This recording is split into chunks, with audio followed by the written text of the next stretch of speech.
BJP Ayodhya seat क्यों हार गई? यूपी में बीजेपी को इतनी कम सीटें क्यों मिली?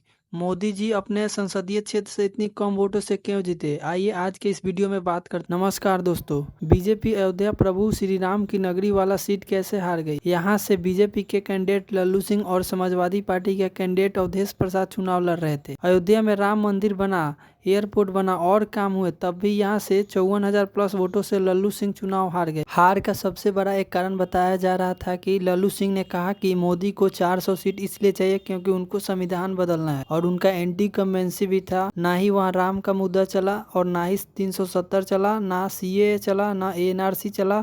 हद तो तब हो गई जो अपने आप को सो कॉल्ड मोदी भक्त और हिंदू के ठेकेदार बताते थे।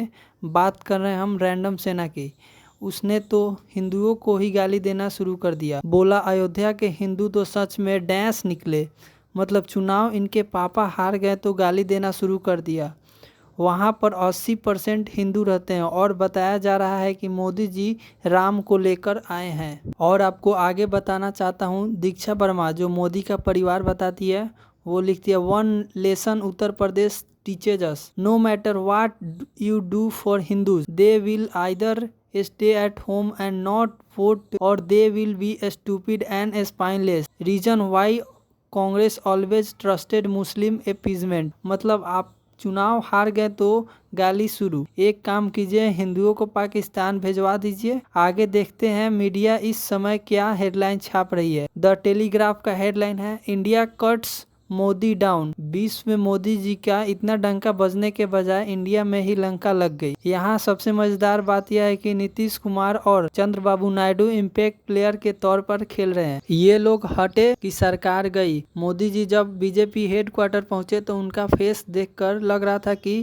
अब वो रो देंगे। और उनका बैकग्राउंड को देखो, उर्दू में लिखा हुआ है। और यहाँ तो मोदी जी राम का नाम भी लेना भूल गए। जो मोदी जी पूरे चुनाव में मटन, मछली, भैंस और मुजरा बोल रहे थे वो भी भूल गए। जो मीडिया राहुल गांधी को पप्पू साबित करने पर तुला हुआ था वो भी मोदी जी से ज्यादा वोटों से जीतकर आए हैं। मोदी जी 2019 में 4,79,000 प्लस वोटों से जीते थे और 2024 में 1,52,000 प्लस वोटों से जीते हैं। और वहीं राहुल गांधी रायबरेली से 3,90,000 प्लस वोटों से जीते हैं और वायनाड से 3,64,000 प्लस वोटों से जीते हैं। ये तो अब साफ हो गया है कि मोदी जी पर अब इस देश की जनता का विश्वास नहीं रहा है। लेकिन इससे भी एक खुशी की बात यह है कि जॉर्जिया मेलोनी चाची कांग्रेचुलेशन मोदी जी कर रही है। चलो, मेलोनी भाभी ने तो ट्वीट किया और कौन कौन हारा है आइए देखते हैं। बात करने वाले हैं स्मृति ईरानी की। हारी नहीं है, यह बुरी तरह से हारी है और वो भी एक कांग्रेस के आम कार्यकर्ता से, और वो भी 1,67,000 प्लस वोटों से। इनका हारने का सबसे बड़ा कारण बताया जा रहा था कि इनका ओवर कॉन्फिडेंस, पत्रकारों के साथ दुर्व्यवहार और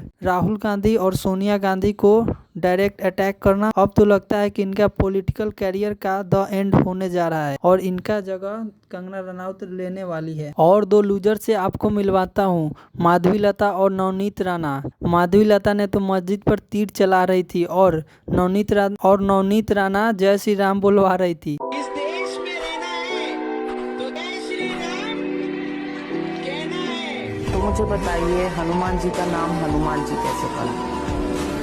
हनुमान जी, राम, इतनी हनुमान भक्त है, आपने पढ़ा नहीं हनुमान जी के बारे में? भला उनको हनुमान जी के बारे में कुछ पता ना हो। इन सब के बीच जो सबसे बड़ा लूजर रहा है वो है प्रदीप गुप्ता। वो तो न्यूज चैनल पर आकर रोने लगा, रो रहा था कि एक्टिंग कर रहा था। अब वही बताएं।